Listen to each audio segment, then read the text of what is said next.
Good afternoon, everybody. My name is Frankie Flores, director of the UNM LGBTQ Resource Center. And I'm so excited for you all to be here with us today.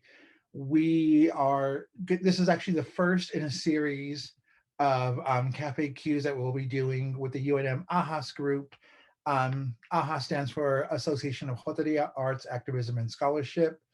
Our first speaker, his name is Damon R. Carbajal. Pronouns he, him, and él, is a gay, queer Chicanx educator, scholar, and activist from Las Cruces, New Mexico. Mr. Carbajal is currently in his second year of studies at the University of New Mexico, where he is pursuing an MA in Chicanx Studies and a certificate in Race and Social Justice. He holds a BA in Secondary Education with concentrations in Communicative and Performing Arts and a minor in Theater. He currently is the co-chair and policy coordinator for GLSEN Albuquerque, sits on the New Mexico Educational Theater Association Board, and works as the operation managers at NAPPR Incorporated. He is also an active member of the Teaching Out Loud PD Fellowship, the Chicanx Studies Graduate Student Organization, and the Summa Academia Innovation in Graduate Education Program. Mr. Carvajal is an alumni of the El Puente Research Fellowship and the Research Institute for the Scholars of Equity, right, which is the RISE Fellowship. His research focuses on creating and maintaining equity for LGBTQ plus Chicanx students, as well as students and educators. Mr. Carvajal's MA thesis project focuses on examining mental health and school climate perceptions amongst LGBTQ plus Chicanx young adults. The study aims at collecting the testimonials of those living at this intersection with aims of starting a much needed conversation around mental health and how it affects New Mexico youth.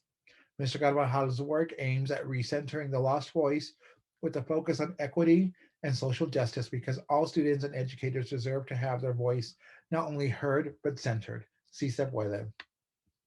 All right, Damon, take it away. Thank you so much. So let me share my screen real quick, everybody.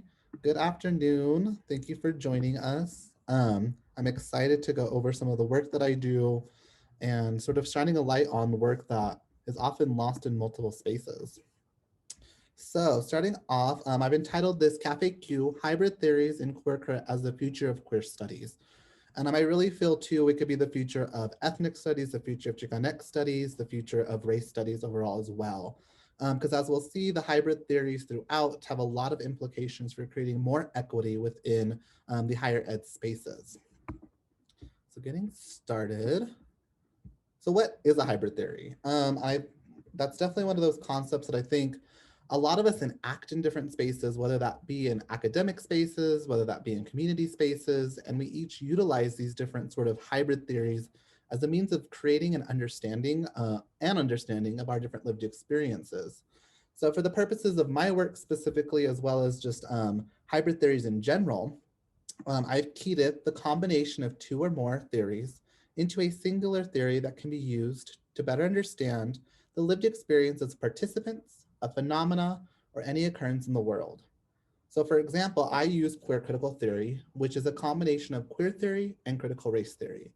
And I use that specifically with a Chicanx ethnic studies educational lens, but hybrid theories can be utilized in every different discipline. It doesn't matter if it is humanities based, social sciences based, and even STEM. And I think that's one of the big areas where we can use hybrid theories very effectively is specifically in STEM. And I think as me as an educator scholar that comes from the humanities, social sciences realm, it's a little bit of a call to action of how can we use hybrid theories across campuses, across different spaces, and across communities to create a more effective understanding of what it means to be, for example, queer and Chicanx. And as we know, living at multiple intersections, and we all live at different intersections, identities, social locations, creates a very different way in which we see the world and way in which the world treats us. And I think that's hybrid theories really allow for us to sort of dive into understanding more social locations than if we simply used queer theory, for example, or critical race theory alone. So diving into the specifics here, to sort of illustrate how hybrid theories are used and can be created for your own use, I'm going to break down how I use queer crit through the combination of critical race theory as well as queer theory. So starting off with critical race theory. So critical race theory, or CRT, is a theoretical framework used by social sciences to examine how society and culture are examined through race, power, and law. So here we're really understanding how race power, and how different power dynamics interact when you say race, and what that social construction of race is in different spaces. It comes out of law studies, so that's why it's talking about race, power, and law. And specifically, if we go back to critical race scholarship earlier on, it looked very much at what laws were on the book, so policies, how those were implemented, and how those were inequitable from a racial perspective. So again, it's born out of critical legal study. So again, it's going back to that notion of what does it say on the books in terms of legality, and how can we challenge that as Black and Brown folk? And specifically, too, we know a lot of our laws, and a lot of our founding documents, specifically in the United States, but we see it across the world, is very white and Eurocentric. So different ways in which how can we challenge that to be more equitable? One of the most, I think, grossly problematic things that we see in these founding documents and other legal spaces is 3/5 of a person. That is highly problematic. And critical race theory, born out of critical legal studies, is one of those ways that we can really examine that, what that means, and why it is highly problematic to have on the books. So CRT is, yes, a theory, but it's also a movement. And from Delgado and Stefanik, it's a collection of activists and scholars engaged in studying and transforming the relationship among race, racism, and power. So this is really sort of understanding how we as academics and scholarships in the academy can sort of push back against that as activist scholars, but we also see critical race theory in community.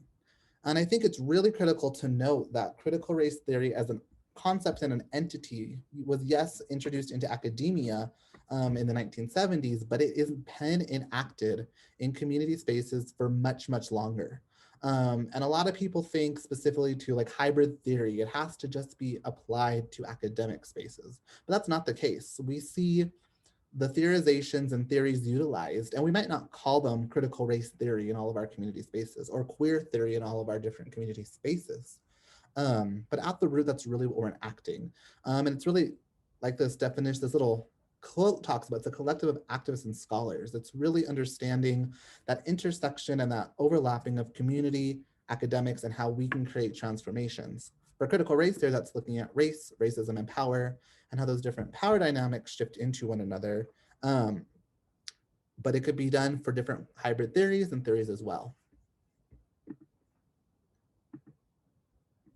So of course, we need to acknowledge Kimberly Crenshaw, who introduced this notion of intersectionality in the 80s, 90s, around that time frame. And I think it's critical to note that yes, intersectionality is super, super critical. And intersectionality at its heart is understanding the different social locations or identities that we have and how they interact and overlap with one another, with how we are treated by the world and how we view the world.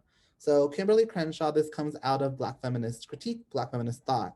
And it's really understanding from that legal perspective. It's much different to be a Black femme or woman as compared to a white femme or woman, and it's really understanding that under the law, when intersectionality was first really coined in the academic space and before, it's different.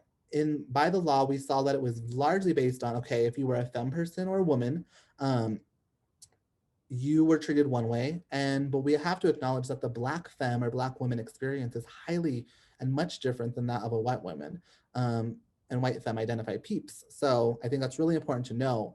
And we see intersectionality used a lot today in academic spaces, as well as just a variety of other spaces, to really acknowledge that and include that we are not in one social location people.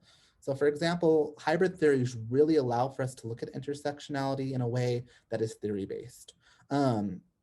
So yeah, I think that's really important to know. And I think, again, just harking back in, Kimberly Crenshaw introduced it in academic spaces, but it was used in different community spaces a lot prior. Some of which example, we have the Black feminist movement, we have the Chicana rights movement, the Chicana feminist movement, as well as many other spaces. So yeah, very important to note there. And our last main point with critical race theory specifically is there's different types of CRT. So we have Lat crit, which is based on Latino, Latinx populations, tribal crit, which is based on indigenous populations, Asian crit, white crit, and all of these different variations of critical race theory are based on being specific to that population, that community specific racial how they're treated by society and how they view society. So, for example, with LatCrit, we have a higher emphasis on immigration and undocumented status and how that really plays into sort of being in the United States and what that means. And then on tribal crit, for example, we have that notion of being on stolen land and really what that looks like. So I think all of these different crits are really critical to note because they are very effective in their own right. But I believe that the hybrid theories are a little bit more effective in looking at specific marginalized communities because they allow you to be more of and sort of study and understand a lived experience much more effectively. So, for example, we have LACRIT. I do a lot with Chicanx, Mexicanx populations, and LACRIT is a good summation of the racial aspect of being Latino, Mexicano, etc. But it's not really great when looking at queer Lat folk, Latino folk, Latinx folks, Mexicano folk, because it misses that entire sexuality aspect. And as we know, being queer and brown is a much different experience than being brown and white, or even being indigenous and queer and being indigenous and not LGBTQIA plus. So again, just another sort of thing to heighten there and understand why, yes, we have some of these theories that acknowledge different aspects and different peoples, but they don't do a as holistic job as me as a scholar who really wants to create equity would allow. So now that we've seen the side of sort of the critical race theory side of how I use queer crit, let's look more at sort of queer theory and just a quick introduction of queer theory. And for just sort of a comparison of time, critical race theory is 1970, so it's about 50, give or take some years here and there. And then we have queer theory, which really was born in the early 1990s, so about 30 years again, give or take some years. So they're at two different spaces, I believe, in their conception. And as we know, theoretical perspectives, theoretical frameworks, et cetera, that's fairly new. They're pretty much in their childhood because there's a lot more that needs to be developed with them. And for me, so diving into sort of queer crit overall, queer theory, excuse me, queer theory is a theoretical framework used by social sciences that examine how heterosexuality is constricted as normal and how it can be challenged. So I think a really critical thing to note here with queer theory, it's not simply LGBTQIA plus theory. It's really at its heart looking at differences in heterosexuality and what it means to be different, and sort of challenge that notion of what normal is. Because we all know there is no such thing as normal, and this really helps us to give a framework for that. Um, so a lot of people think when we see it a lot used with LGBTQIA plus populations, because this is a population that largely skews from what it means to be heterosexual in the traditional sense. That's why we see it used a lot with that community. But I've also seen queer theory used among cis heterosexual males as well, and it's just another way of utilizing it. So I think that's important to know that queer theory does not equal LGBTQIA plus theory. So yes, moving into, so again, it has its origins in feminism and gender studies.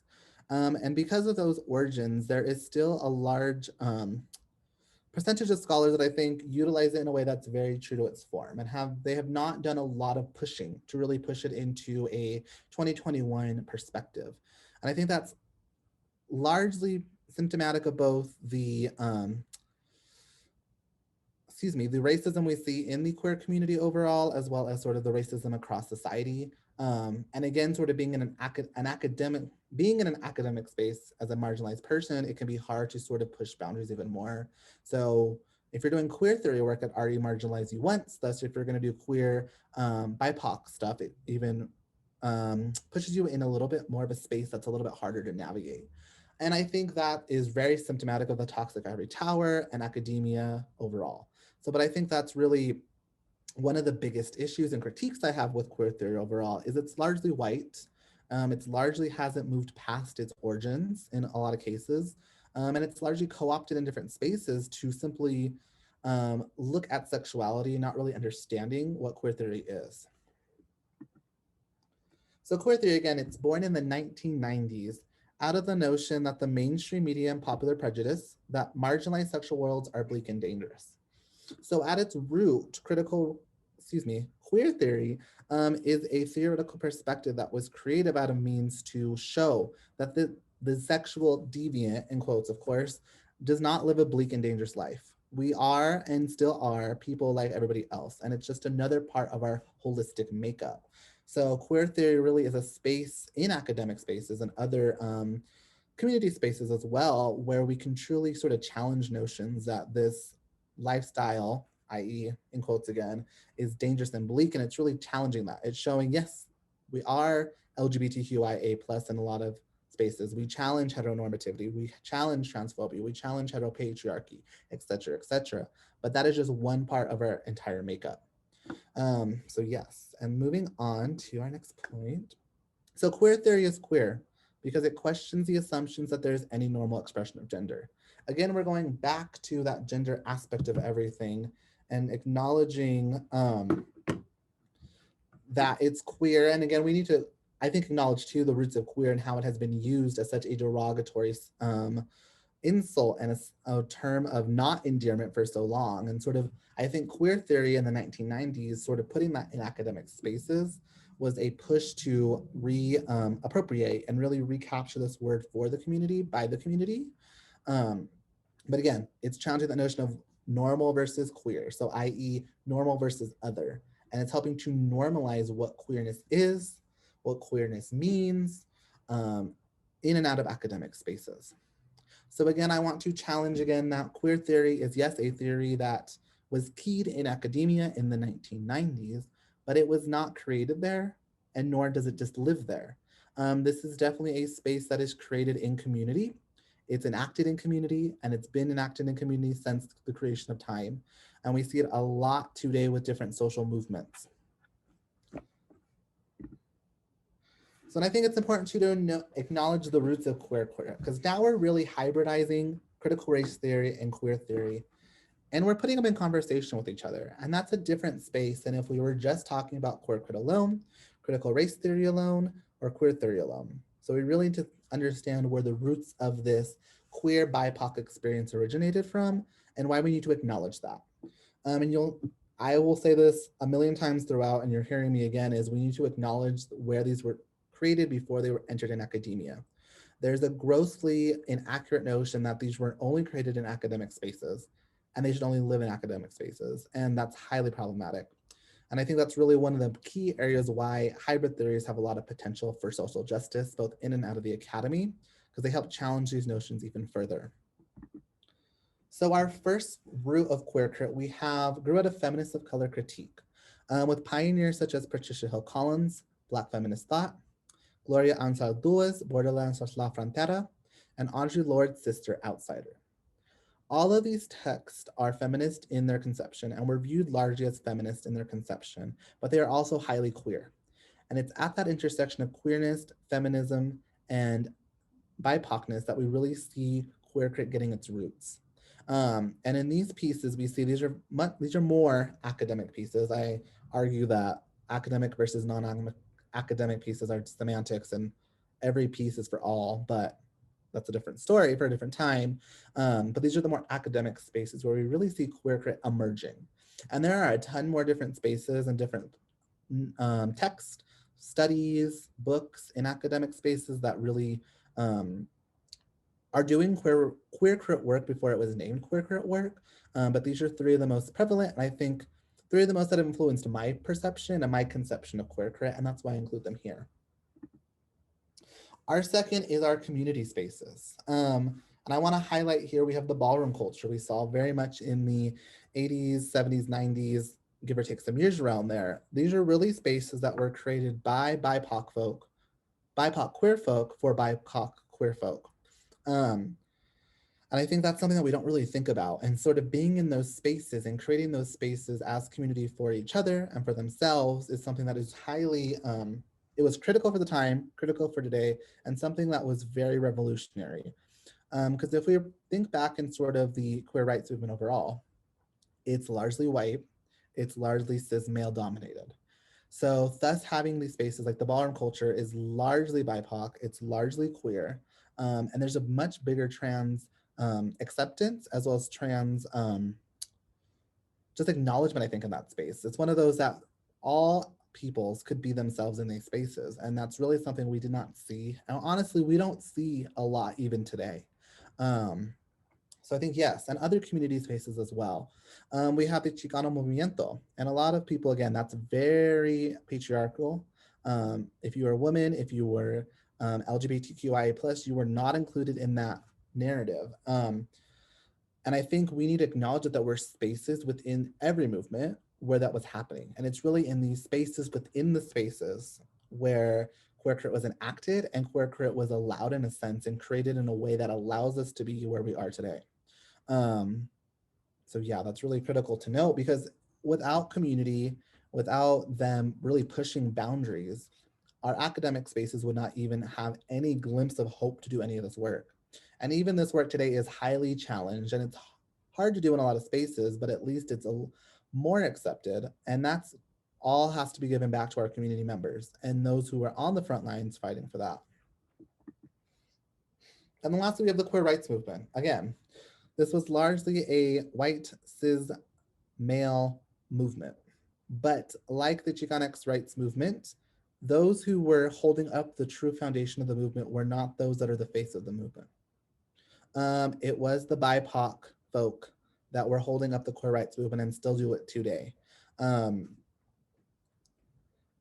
and we see a lot of this enacted in our different spaces and understanding of different social movements and really who is doing the work. For example, we have the Black Trans Lives Matter movement.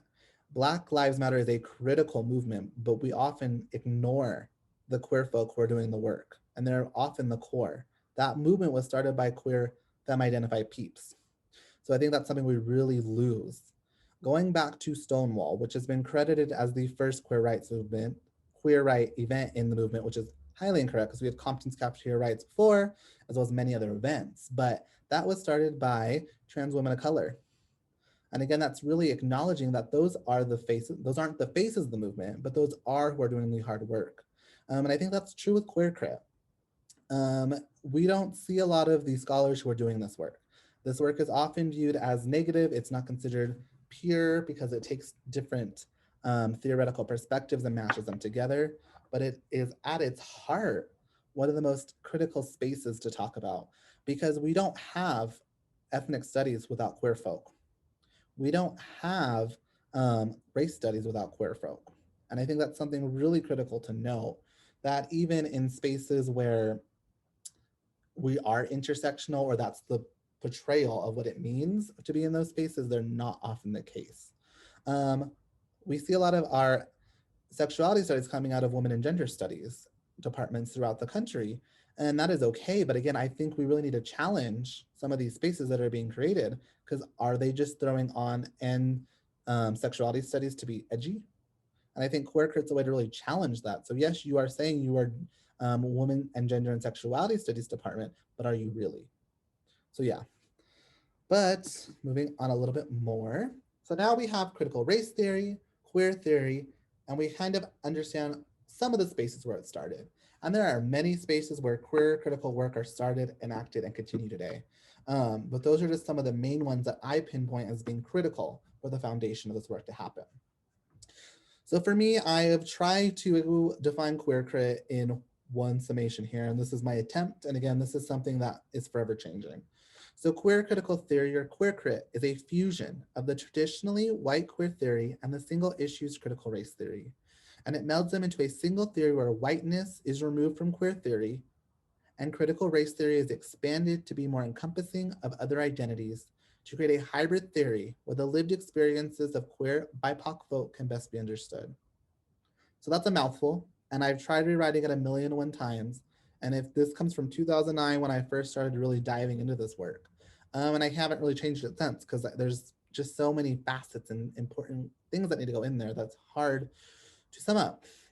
And just one point of clarification, when I say whiteness is removed from queer theory as much as possible. As we know, specifically in academic spaces, it's hard to remove something that has been stuck there for so long. But again, queer theory and other hybrid theories allow to really push against that. And again, it's really sort of expanding queer theory to be encompassing of BIPOCness. It's taking critical race theory that, yes, we have intersectionality, and one of that intersections is sexuality and gender, or a couple of those intersections, excuse me, but that's not the focus. And I think that's really one of the really powerful entities when it comes to using hybrid theories, which I'll get into in a little bit. So now that I've been chit-chatting forever, and I feel like these are all sort of high in the sky ideas that a visual is very helpful, just to sort of understand what the heck is going on. So this is sort of the diagram that I've come up with. Again, it's ever changing. And this is sort of, I use critical queer theory here, queer crit, in this specific example, but I feel like this is diagram. You take out the queer theory aspects and the critical race theory aspects, and you can utilize this for your own means to create your own hybrid theory. And I'll walk you through sort of my rationale. So when you do want to create your own for your work, you can do it yourself. So we have on the top left critical race theory and the bottom right queer theory. And those are connected by a line that goes down the middle. And I'm not privileging critical race theory here with it on top and queer theory on the bottom. It's just I want to show that connection with the line on the bottom, with the line that goes intersects in the middle, to show that they're both, that's the larger theoretical perspective from each. And then we move into our middle section. And this is sort of the larger tenet or idea that I'm taking from each theory as a means of understanding that theory to create the hybrid theory of queer crit. So from critical race theory, I take that notion and idea and that social construction of race. So what does race mean is sort of what I'm really diving at here. And I could have picked racism, I could have picked other options, but I feel like race is really critical for the work that I do, as well as sort of hybrid, creating a hybrid theory that can be used for different projects and spaces. And then on the flip side, I took sexual orientation. And I could have taken different aspects from queer theory, gender, heteropatriarchy, heteronormativity, all those different aspects, but I chose sexual orientation because I feel like that is a critical component to queer theory and one of the most prevalent for the work. And again, it goes back to when I say the work to acknowledge the participants' lived experiences as holistically as possible. And again, we can't do everything as holistic. Excuse me, we can try to do as much holistically as possible, but there's no way we can talk about everyone's social locations all the time. It's just not possible. So that's why I think as scholars, educators, community members, researchers, we have to acknowledge that and it sort of push to sort of create spaces that where we're being more holistic. So diving more into this, from critical race theory, we took race, and then from race, I took four major tenets that I think are critical to put in conversation with queer theory to understand the BIPOC queer experience. Specifically for my work, that's the Chicanx queer experience. So we have matrix of power is our first one. So understanding how power and power dynamics are critical to understanding shifts in society, how society views an individual, how society treats an individual. For me, working with a lot of K through 12 stuff, how the system of power within a K through 12 and educational system. And then we have systemic racism, because really at its heart, racism is so socially, excuse me, systemically connected that we have to acknowledge that. We have to talk about that. And if we're not talking about that, we're not doing the work. And again, that ties into our societal racism because systems and society mirror each other. And societal racism, like systemic racism, are critical to the queer BIPOC experience. And without acknowledging that societal racism and how others view each other, how people view different bodies and different spaces, we're doing a disservice to our participants and our fellow community members. And then last, we have intersectionality. And I've gotten a lot of sort of, not questions, but one of the biggest thing people wonder, I guess, is why don't I just use intersectionality as a framework? Why do I hybridize two theories when I could use intersectionality? And yes, this is intersectional work at its heart. But again, I do not want to discount where intersectionality came from, as well as I feel like in academia, the term intersectionality has become such a buzzword that a lot of people just stick it onto their work and use it as a framework without really utilizing it in a way that can create true and equitable change. Thus, for me, I don't feel like intersectionality is the best option for work that centers queer Chicanx, queer BIPOC voices, because it can be very easy to fall into acknowledging only part of a social location with using intersectionality by doing an analysis if you're not careful. I'm not saying that that happens all the time. It's just a caution. And for me, as a scholar, I want to ensure I'm doing as much as possible to make sure I'm telling the testimonials, the narratives correctly. And that's why I feel, for me, it's easier to sort of understand and hybridize the theories. Because yes, these are my tenets from critical race theory. These are my tenets from queer theory. And I can really put them in conversation in a way that allows me to not privilege one social location or identity over the other. And on the flip side, we have our queer theory. So again, sexual orientation, and then the different tenets from that we have queerness. So what does it mean to be queer in different spaces? What does queerness as an idea mean today, tomorrow, and yesterday? And how does that play into going back to now we're putting them in conversation with power, systemic racism. Now we have systemic homophobia, transphobia. Now we're really putting those into conversation. And then we have gender binaries. So, what does it mean to be a black or brown mask body or a black and brown femme body in different spaces? And that's much different than if you are a white a white queer body or a white mask versus femme body. And I think that's really important to know again, because queer theory is not just LGBTQIA theory, it's also looking at those gendered and what that means. And then we have toxic masculinity slash machismo specifically for my work, since I work with Mexicano Chicanx populations. And it's understanding how this toxic masculinity, this heteropatriarchy, and how all those different aspects play into our different views of each other, our different views of the world, and how those are really embedded by society. So we're putting this now in direct conversation. Systemic racism and our prison system and our social justice system and our justice system overall is much different treatment for mask identified versus femme identified people, and the treatment of those who identify as mask versus femme in different spaces. And again, it's if you are a black mask identified person, that's much different treatment by the justice system than another social location, another um, intersectional identity. And that's something critical that we really, really, really need to know. And that's really lacking in both in specifically queer work, because we're not, it's going back to sort of the notions of colorblindness from critical race work. And it really, we can't not acknowledge sexuality in all these spaces. And we cannot acknowledge the fact that there are multiple blackness, brownness, whiteness, and sexuality all interact and all um, work for or against a person in terms of privilege and what and whatnot happens in different spaces. And then lastly, we have identity politics. And again, everything is identity politics when you boil it down, but it's really critical, I think, for queer theory, because again, we're going back to those notions of what does it mean to be a black, brown, femme, mask, non-binary body, and how does society treat you? So that's really now we have these four tenets, we're putting them in conversation. It's really allowing us to sort of understand, and I'm gonna say intersectional experience because that's what it is, but in a way that is much more effective than if intersectionality was used alone, and even more if critical race theory was used alone or queer theory. Because the main issue that we fall into, and even the best scholars in each field or interdisciplinary fields fall into this, when you're doing an analysis, you often end up privileging one or the other. And you don't mean to, it's just something that happens with how academia works. And even in community spaces, it's really, I think, a challenge to really push, we can push intersectionality, but there's often a little bit more of a focus on one or the other. And it's just, again, how compartmentalized our society is in the United States and how we have to be super individualistic. And we see that with orgs, we see that with research projects, we see that with everything we do. And thus, when we do this hybrid theory of queer crit, I think it gives us as scholars, community members, activists, something else to sort of tag on our brain and be like, okay, I have these two entities that I need to acknowledge holistically as much as possible. And this really allows us to do that in a way that I feel like is more effective to the lived experience, participants, of ourselves, of our peers, and our community members. Let me take a pause.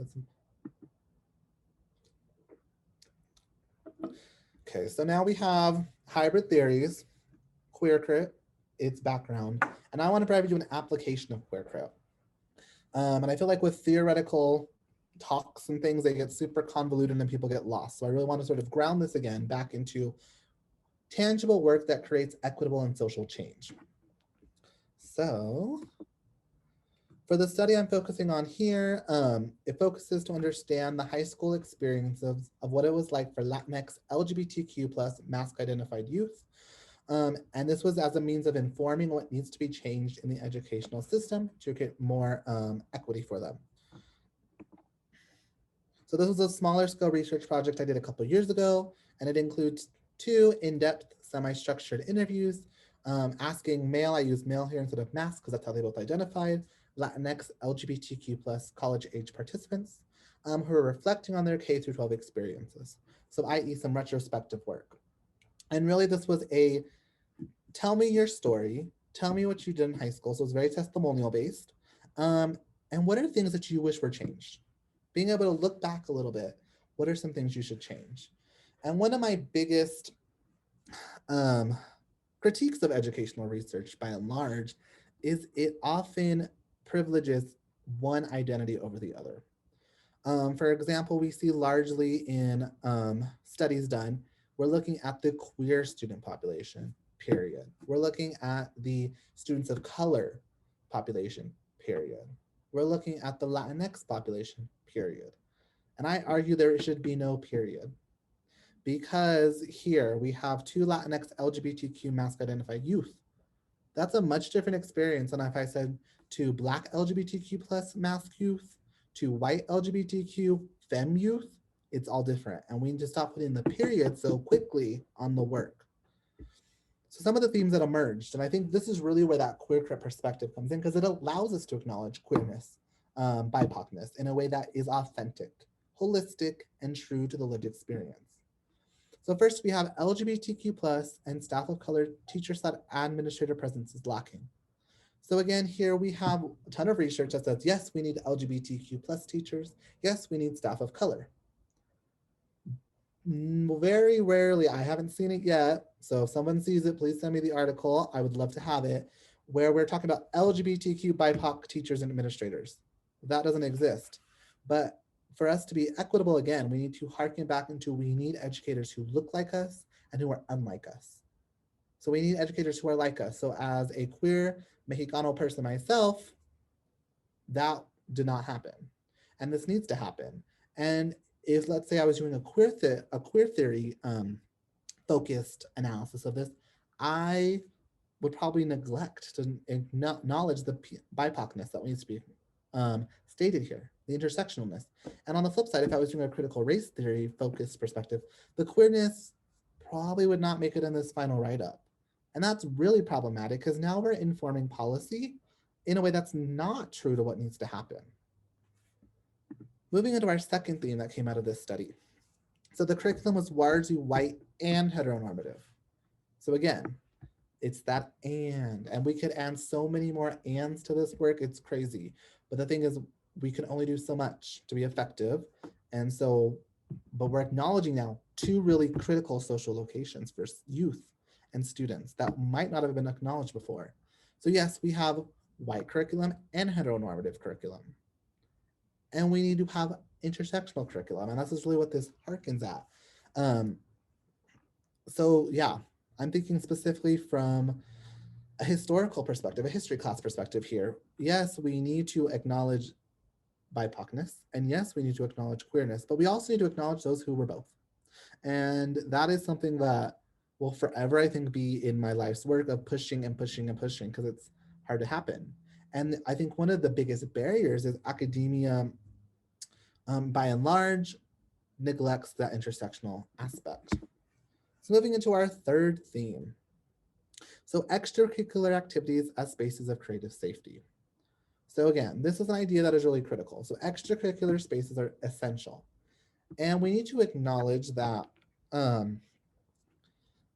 different folks, different communities have different commitments and whatnot. So in my work, dealing a lot with Mexicano, Nuevo Mexicano, Chicanx youth, there's a lot of outside commitments for family, for community that might not be there for white or other students. And so extracurricular activities, are really great spaces for safety, but maybe the Latinx queer folk cannot be there because of their other commitments. Um, and I think that's one of the biggest critiques I have in some of the policy recommendations for the importance of extracurriculars. It's yes, we need to have them, but it stops there. How much more can we be inclusive in these spaces? And I think sort of being queer, using a queer lens, it allows us to challenge that a little bit more. Okay, so yes, they're open and accessible to folks that can be after school, but are they really accessible to other folks that have other commitments? And I think that's something that is so far off the radar of many people in K through 12 that it misses the point. And again, it goes back to we need to really expand our work in terms of academic community and activist work because we're telling them, yes, we need extracurriculars, but we're not providing them all what they need to know. So we're implementing policy and informing policy in a way that, yes, is better, but it's not the best. And again, this harkens back into we need BIPOC queer spaces. This is one of the biggest takeaways from this study specifically here, where I feel like queer crit was highly influential and would have been lost in a lot of other studies that focused on queer theory alone or critical race theory alone. Um, BIPOC queer spaces. There was a large, with these two, there's been in this work as well as my thesis work, some notions where the GSA spaces were, yes, inclusive of queerness, but you cannot be Mexican, you cannot be brown in those spaces. And on the flip side, yes, we had a BSU, or yes, we had a Mecha or whatever sort of club they had that was ethnic studies based, but you really couldn't be queer in those spaces. So again, we're harking back into this liminal space of where that intersectional queer BIPOC experience is lost, and where queer crit is really, really effective in sort of highlighting that. And I think that's really important to know because BIPOC queer spaces are much different than a white dominated GSA space or a non-queer friendly ethnic studies space.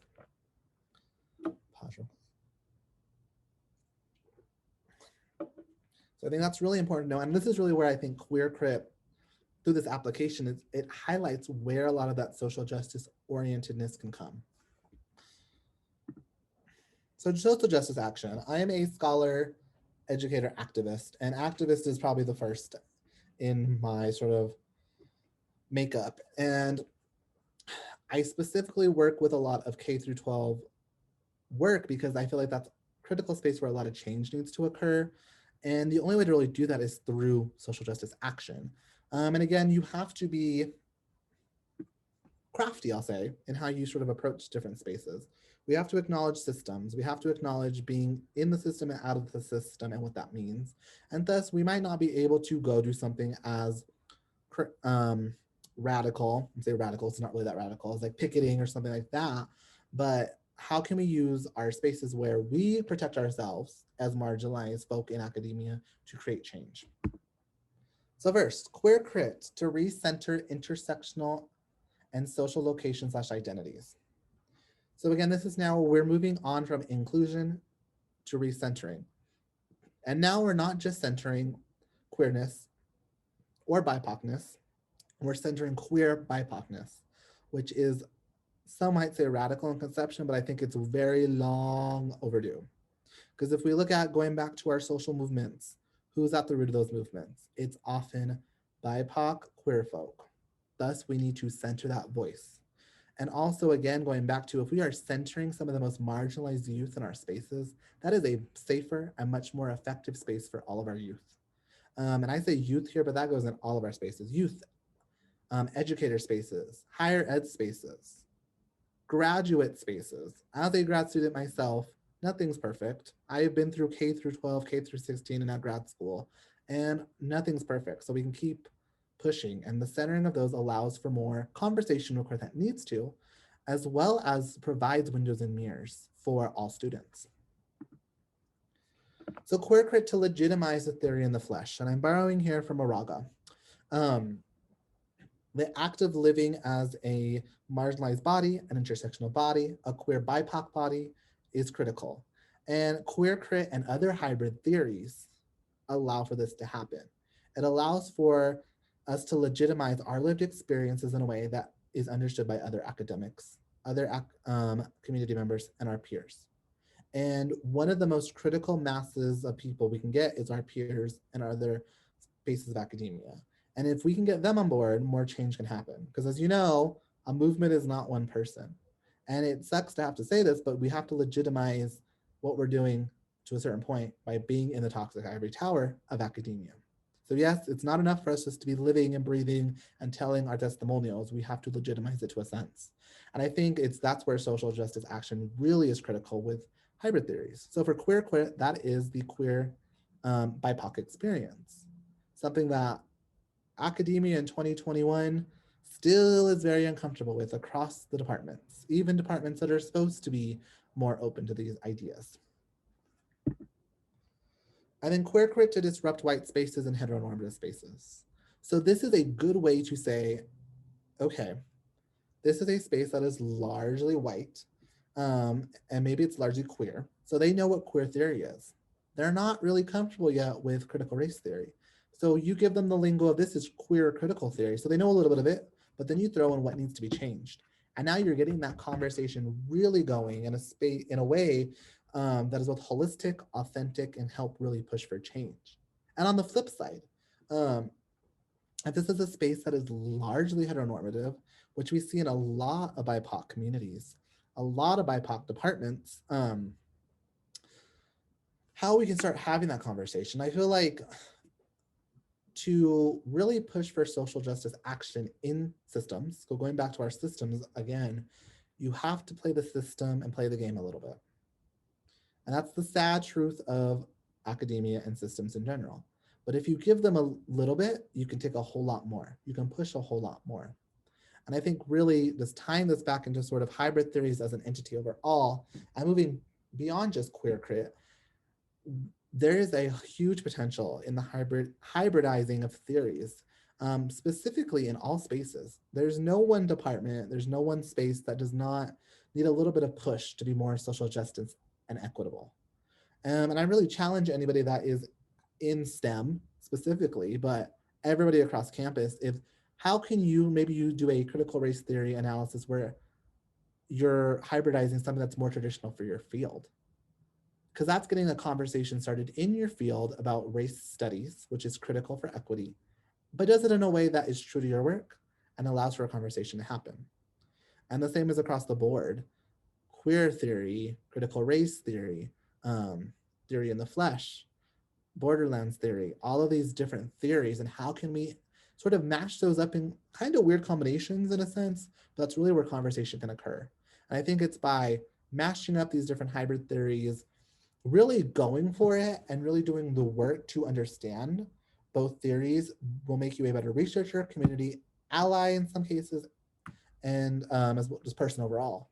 Um, and then just sort of a quick side note is someone might say, well, you don't want to use one theory because you don't know that theory. You want to create your own because it's easier. And I'm going to push against that really hard. You have to know each theory more than someone who uses the one theory alone to put them in conversation in a way that is authentic, holistic, and true to the work. So my big call to action today before we jump into questions is try to use a hybrid theory in your work, in your community spaces, and any spaces you see fit, because that's really at the heart where we can start creating change. And only change will occur if we start dismantling and chipping away at the systems that we all live in. So thank you. And I'm going to open up the floor for questions. Hi, Damon. Thank you so much for that presentation. We actually have two questions. So the first one I'm going to address is from Havens, and it says, I'm interested that on your slide you highlight toxic masculinity without acknowledging feminism and its place in all of these conversations. Is that an intentional choice? That's a really good point to make. And I think for me, I don't include it specifically because it's so entrenched in my makeup that that's where we started in terms of queer studies and gender studies overall, that I think that was an oversight on my part. And it probably should be in the diagram for someone that's new and hasn't seen it. But yeah, that's for me, it's so ingrained in my brain right now that that's where we started that I haven't included, but I think that's critical because we really need to show that dichotomy of all these different aspects. And not acknowledging feminism is doing just much as perpetuating the system as someone who doesn't know it should be there. So yeah, that's a very good question, Havens, and thank you for pointing out that flaw. I think that really needs to be adjusted in my model, and the model's ever changing, and I think that's a really great addition. Good. And their second question is from Carolina, and it says, could you discuss how being a disabled BIPOC LGBTQ person affects your inclusivity? Inclusivity. Yes, that's a lot of. I think that's so interesting. Just that mouthful of how we have to label so many things about us.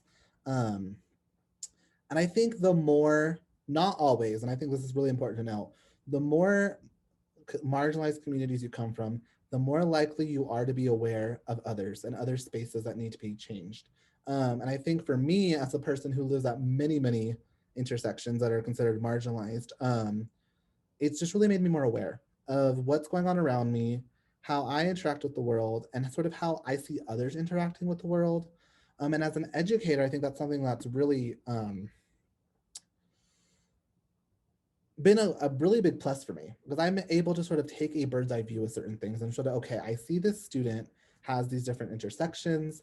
They're not doing well. So, what is in my teaching? What is in my past? And I don't call it a bias because it's my positionality, it's where I come from. But what do I need to change to do that? And I think it's just having that social awareness, that positionality awareness of who I am and how I can sort of view different systems. So, yes, I hope that answers your question. If not, please put a clarifying question and I will answer it as well.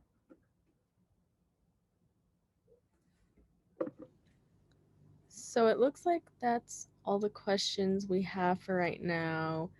Um, but is there anything else you'd like to address or elaborate on? Let me think. Well, first, I just want to say thank you to all that are here because spending a time on some more Zoom I know is hard with this virtual craziness right now. And I just think gonna go back to my big push at the end. How can you enact hybrid theories to create change in your communities? And again, that could be something as small as just being mentally creating a hybrid theory and being more aware within your meeting spaces, um, or even more radical in a sense, I'll say, in academic spaces. Put it to pen and paper and see what your colleagues say.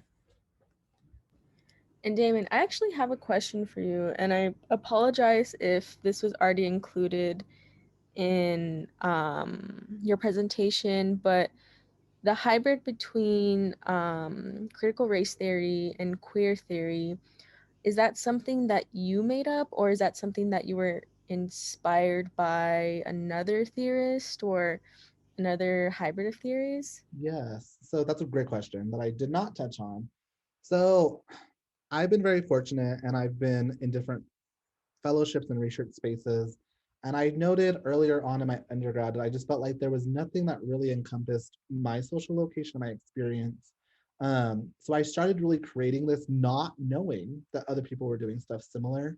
Um, so I haven't read anywhere a hybrid theory per se. I know it's out there and people have talked about it, but I haven't, the research isn't really there yet. There are a handful of scholars that are using queer crit, um, and it's very, very limited. And that's when it is included, it's not really theorized in a like very fully outside of theses and dissertations. Um, and the only other really space I've seen it as like actually written in black and white in a book is in the intersectionality introduction book. And it says, and queer theory and queer crit is a thing, period. So that really made me curious about really what is queer crit, who's using it, and there's not many. And I say here, this is really my theorization, but I do want to acknowledge other scholars that are using it. And I do think we're going to see a lot more of this work coming out in the next couple of years. And I think it's a lot of grad students who are graduating now that are using it. And there's one specific scholar that I cannot remember off the top of my head to save my life right now that utilizes it in educational spaces. And that was really my big influence. Um, but I didn't discover them, which I think is really sad until last semester. So very late in sort of my um, conceptualization of it. Thank you. And we do have another question from Joanna. And it says, can you describe some of the specific instances of pushback you have experienced in academia?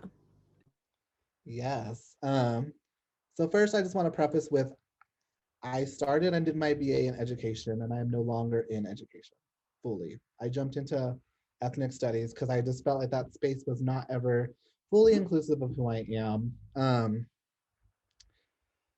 But even just specifically, sort of pushing, specifically, if I'm just gonna, when I go to, I'm gonna call it edges for a second, real quick. A lot of ed spaces are very not open to change. And I've been to conferences and presentations where I get side-eyed glares from the work I do. And I could care less at this point, but it's one of those that I think it's really important to sort of, you have to have a thick skin to do this type of work, and it's important to note that. So aside from the conferences, I've also been in some classes where I say I want to do something and I end up doing it because the professor doesn't really tell me you can't do it because they're not really, they can't do that. But then the feedback I get on that work is not conducive to really pushing my work in a new direction. It's just more, you should have done more of the traditional route. And I think too, just sort of, I've been very privileged to be in spaces where my work is acknowledged and accepted to a certain degree. And I know there's always a couple people in the room that don't care. And I don't know why they're there, frankly, for a lot of these presentations and whatnot, but it happens. So yeah, that kind of sums up a little bit of it. But again, toxic ivory tower, there's not a perfect space anywhere.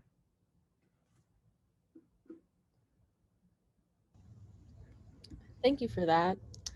So it looks like we don't have any further questions.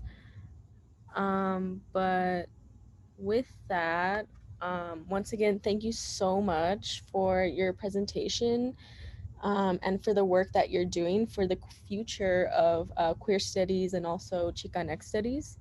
And with that, I'm going to leave it to the rest of the AHAS members, and to also talk a little bit about what our organization is about. Yes, thank you for having me. Luis, do you want to start? Of course. Um, yeah, so our organization is dedicated towards uplifting Joteria LGBT queer scholarship. We hold multiple events like throughout the semester. We have a couple more Café Qs coming up. If y'all want to follow our Facebook page, AHAS at UNM, I'll put it on the chat in a bit. We have some more events coming later on. Mm-hmm. Great, thank you, Luis. Yeah, so we are a chapter of a national organization, which I am actually co-chair-elect for, which is super exciting. And so we will be doing a lot more Cafe Qs, as Luis mentioned. Also, UNM AHAS meets every Tuesday or every other Tuesday at 3:30. You can get more information from that from the LGBTQ Resource Center's Facebook and our Instagram page. Um, thank you so much. This is an exciting collaboration with many organizations, including Chicano Studies, um, and UNM AHAS as well, and the Division of Equity and Inclusion. Join us tomorrow at 5 o'clock for a screening of the United States versus Billie Holiday, followed by a discussion from Laz Lecher and Naima from the WRC. And we hope you all have a great day. Thank you so much.